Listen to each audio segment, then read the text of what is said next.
Unbelievable. I'm so freaking mad about this crap. Of course it's gonna happen to me. Yeah, it's not gonna go my way. Oh, good gracious. Boy, I don't understand it. My luck, my doggone luck just doesn't make sense. Why? Unbelievable. What's up, everybody? Welcome back to the Fox Chamber. Ford Takeover is very, very close. Red Fox was finished, done. Had it going, everything's working fine. And then I got careless. When I say Red Fox was done, it was done. I mean, I literally could have loaded it up, took it to the show, done. But nah, there was a couple of things I wanted to get squared away. And one of them, the temperature gauge fluctuated a little bit, got up into the high end of the normal. The car still seemed to be running fine, didn't really have an overheating type anything going really. But I said, well, let me just replace the little sending unit that sends the signal to the gauge. Maybe that's a little faulty. So I got another one and I put it in. And I said, well, I'll just take out the other one, put it in about the same distance as I put in, or as I took out the first one. I started going in, got it down to real close. And I said, let me just give it just a little bit of a grunt. And I went grunt and I heard a pop. Yes, exactly. Y'all know what happened. Cracked the doggone upper intake manifold, or the lower intake manifold. Oh, I was livid. Because I was done, like I said, done with it. But yeah.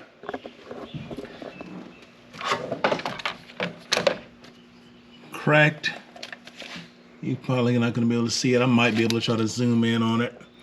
If I can, I will. But yeah, cracked it. So I just put everything down, went back in the house, and sat down. Because I was pissed.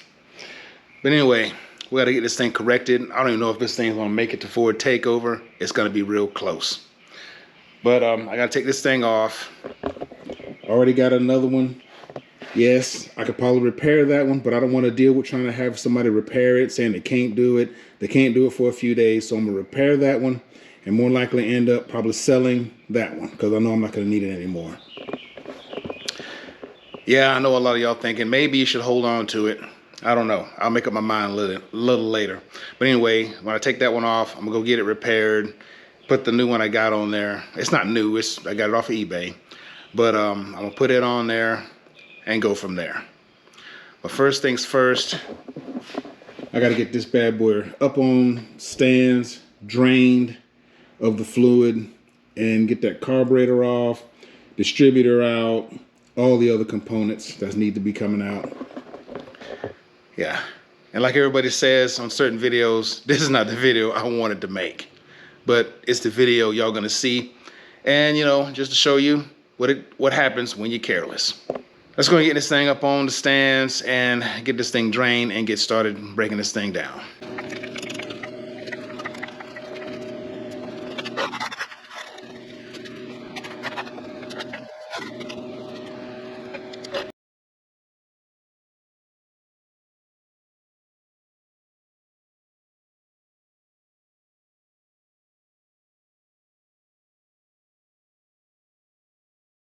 All right, as you saw, I got all the spark plug wires and stuff like that taken out. I got the distributor, the cap off, and I've marked down there on the bottom where it should go back to, timing wise.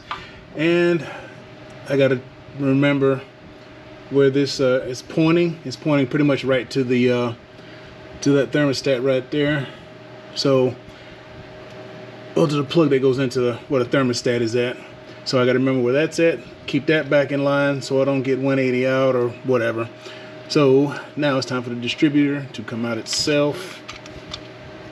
And let me see if I can do this with one hand. Maybe, I don't know, might be able to get in there. Yeah, it's moving. Nope, can't do it with one hand. Got to put y'all down so I can get this up, get this out of there or whatever. So get back with you in a sec when I get this thing pulled out. All right, got the distributor out. It came out pretty good. Usually, if it's been in there a while, It's kind of hard. You got to wiggle it out, but it pretty much popped right out. I just couldn't grab it with one hand. Had to pull it from both sides, and it looks pretty good. Doesn't look in bad shape or anything. I got the paperwork saying that this motor was done like about 4,500 miles ago or whatever, but I don't think they did an excellent job at it.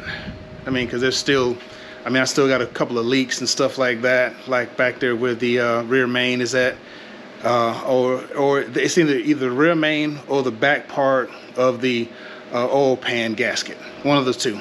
Yeah, it's leaking back there a little bit. Not terrible, but enough to be aggravating. So, see, that's the hole. Now we just gotta snatch off this other stuff. Probably next to, I'm gonna take off probably last the carburetor. I'm probably gonna snatch all this other stuff right here off. You know, definitely not claiming to be no expert at this stuff. Like I mentioned in one of my other videos, I think dealing with Red Fox, that carburetor is not in my wheelhouse. So I'm pretty much learning as I go along dealing with this carburetor. So just hang in there with me. If you got any suggestions or thoughts or whatever, drop them down there in the comments about stuff, because I'm thinking about going, well, anyway, I'll get on the motor stuff later on. That's in the future. But anyway, let me look and get some more of this stuff right here on. Oh, actually off.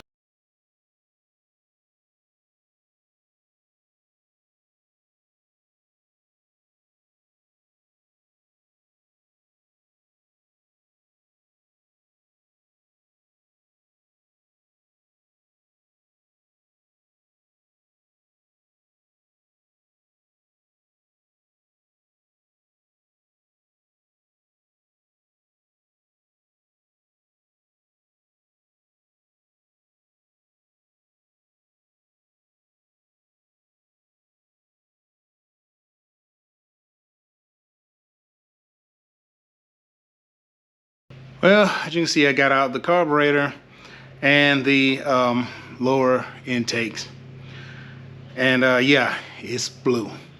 So before anything else goes back in, I got to get that blue off of there. I do not like it. I gotta see if I could strip this off somehow and get it back to its original gray color, silver, whatever you want to call it. But yeah, I don't like the blue. So yeah, it's exactly like the one I took off.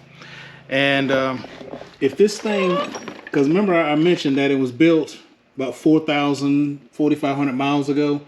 If it has, it's just been sitting, because this thing is filthy. You can see little mouse droppings and stuff in there, all that stuff. Yeah, so this thing's been sitting in a garage or barn or something. Yeah, because it is filthy. Yeah, if it's been rebuilt, it was rebuilt and just sat. Yeah, so yeah, I am gonna get this this other one repaired, and I don't think I'm gonna keep it. I think I am gonna probably sell it to recoup the $100 or so that I got for the other one, and go from there. So first things first, I gotta get that blue off of there before that goes in. But taking a look at the engine itself, it doesn't look bad. A little grimy.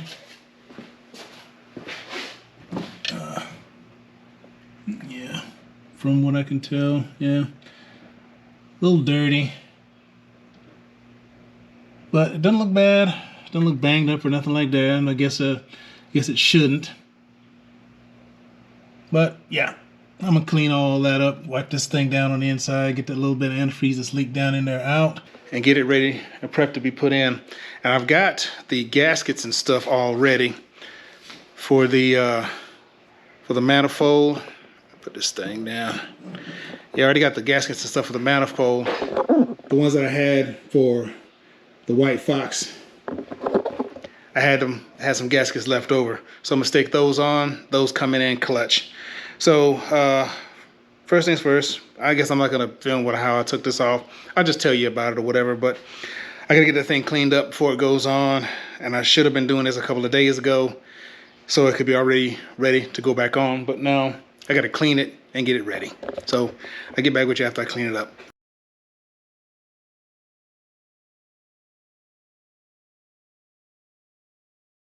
All right, that was the back side. Got it all taped up or whatever, so I don't get no overspray on it. And this is the top side. I just took all the connections that's going in there. I just taped them up, screwed them in the holes right there. Little plug in that one.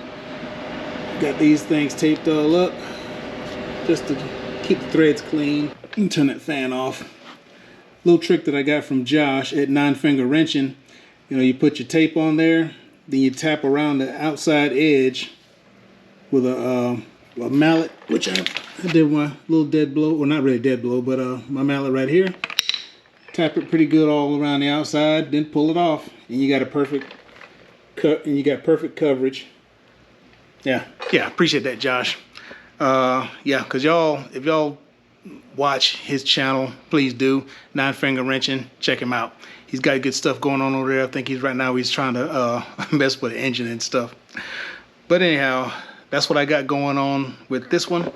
And I decided I'm not going to worry about taking that off. I'm just going to paint it black. I got some high temp black. I'm just going to paint it black and be done with it. Because I tried to scrape off some of this. It is not going to come off, and I don't really want to deal with a whole bunch of chemicals and stuff like that. So I just cleaned it up real good, masked it off. Now I'm going to go paint it and then let it dry so we can get this thing put back together. So now let me go get this thing set up outside so I can paint.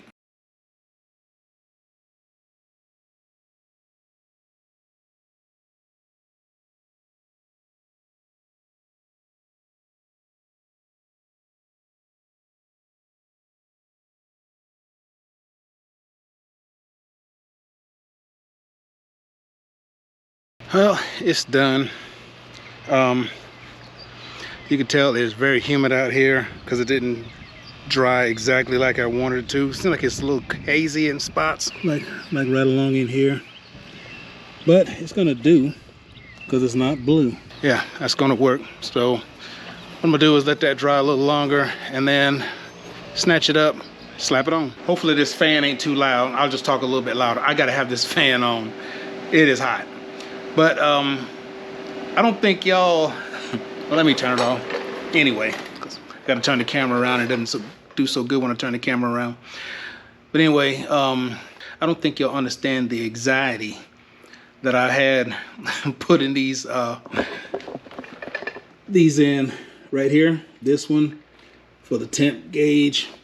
All these right here, I got them in, and I torqued them down to, you know, where they're tight enough to be, you know, where they're stable. The anxiety I have putting those in because I cracked the other one, putting it in too far, because I tried to put it in the same length that I saw the other one in, and it didn't work out. So I went in, snugged it up enough where it didn't feel like it was gonna back out or I needed to go any further.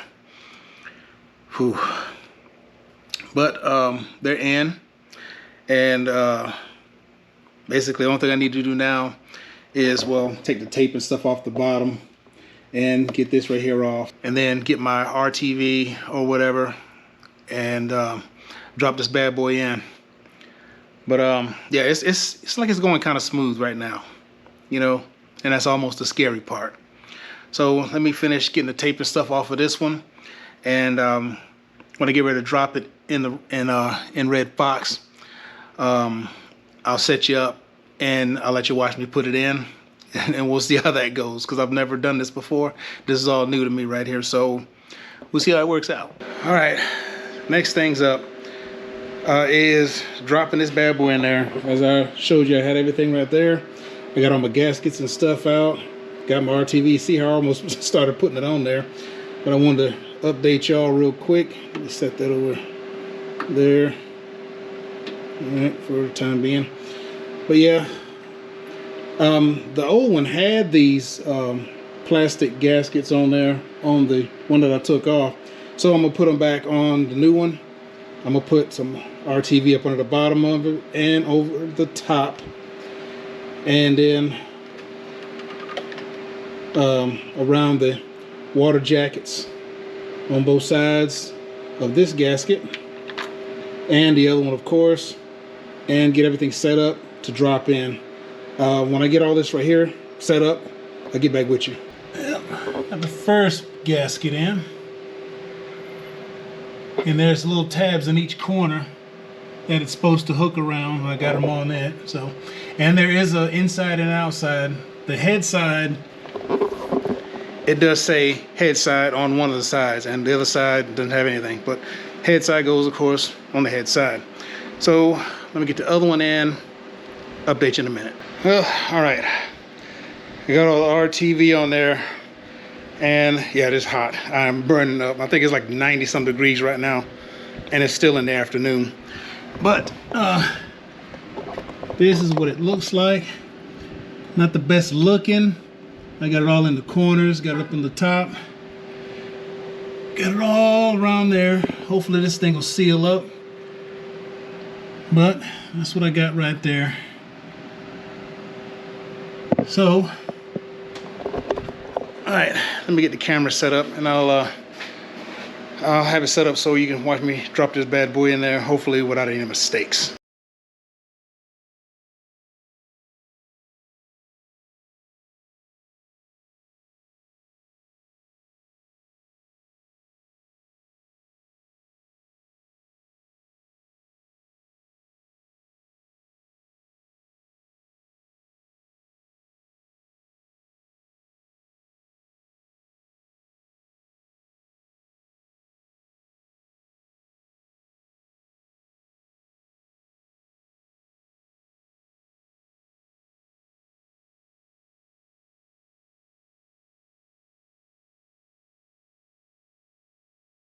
That was a good feeling when I put that first bolt in and that sucker started threading.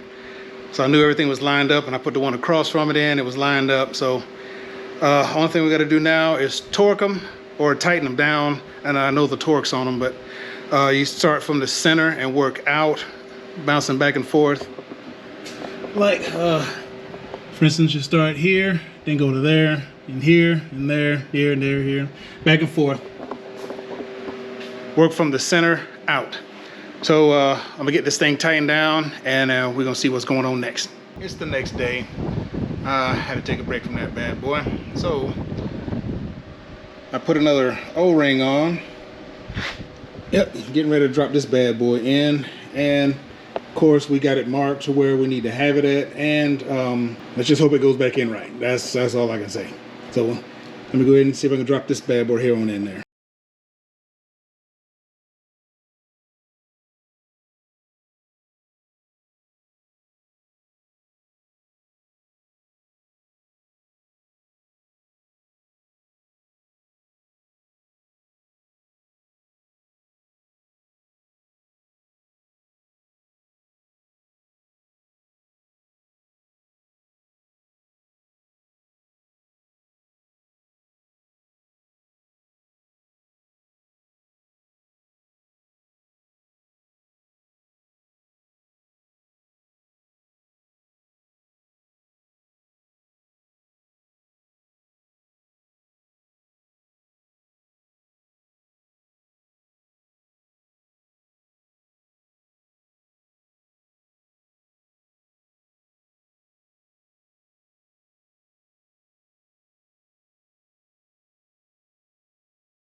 All right, as you can see, got it all back together. Only thing I got to do now is just put the fluid in there and fire it up, make sure it's not leaking, and burp the system. Or with this new thing I got, everybody's got one of those. I finally got me one, but yeah, I love that thing right there. Fill it up, let it run. If it burps, it just sucks in any fluid that it needs. But yeah, everything's all back together. And look, no extra parts. Really no extra screws or bolts or anything like that. Everything went back to its original location. But all in all, it's all back together again. So now I just gotta fill this bad boy up, get it started, and then I'll get back with you after that and take a look at this thing.